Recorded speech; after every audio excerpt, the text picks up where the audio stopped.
Hi guys, welcome to Brass Bootcamp. Today's the first video in a new series covering the pieces in Easy Jazzy Tudes by Mark Nightingale. This book has pieces from grade 1 through to grade 5.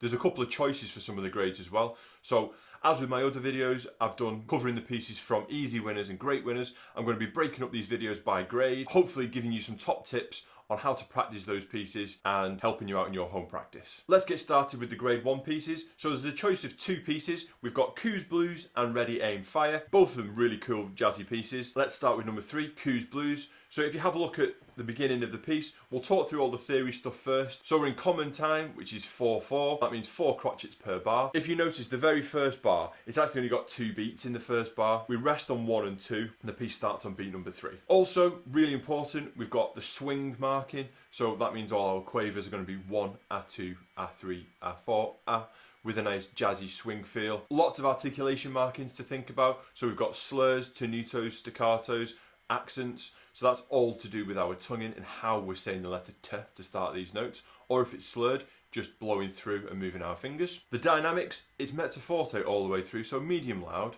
Try and keep it the same volume all the way through. You can go up and down a little bit within mezzo forte to give it a little bit more musical shape, but this piece is not testing you out on your dynamics. So let's hear a bit of the piece. Remember, it starts on beat number 3, so I'm going to go 1, 2, breathe 1 beat before you play. So if you start on beat number 3, breathe on beat number 2, here we go.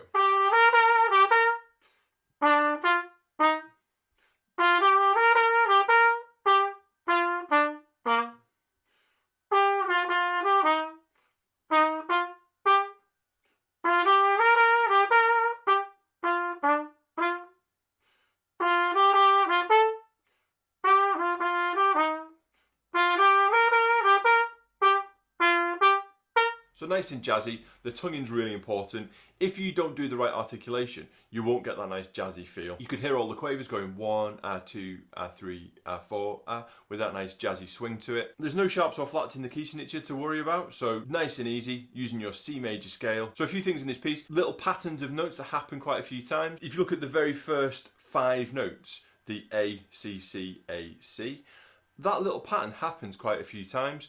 If you have a look later on in the first line, the same thing happens. You'll notice the second time it happens, you've got that nice little G upbeat as well. The same thing happens later on. You've got the same pattern, the A's and C's, but you've got that G upbeat as well. And then with the G upbeat.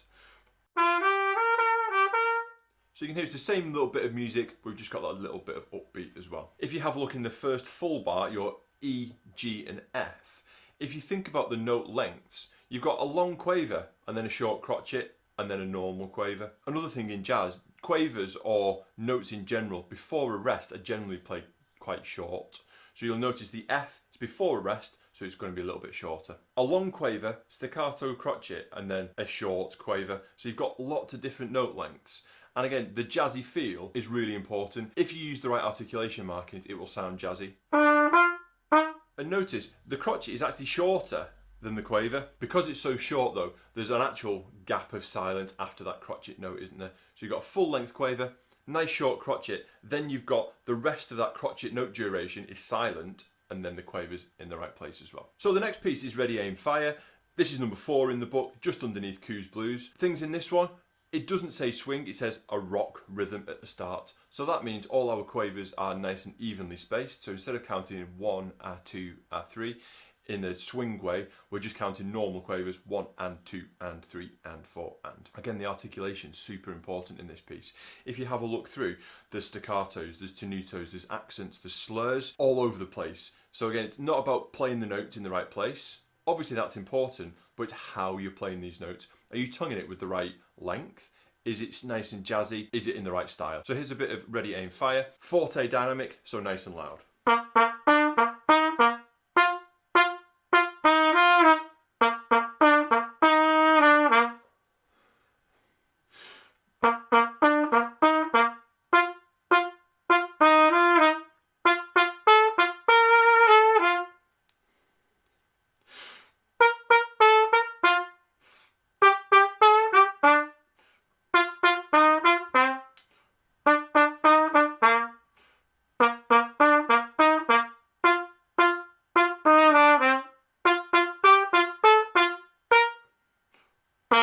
So again, really jazzy. The rhythm is nice and strong, really rhythmical piece. Little notes on the rhythm. If you have a look at the first two lines, the rhythm is exactly the same for both lines.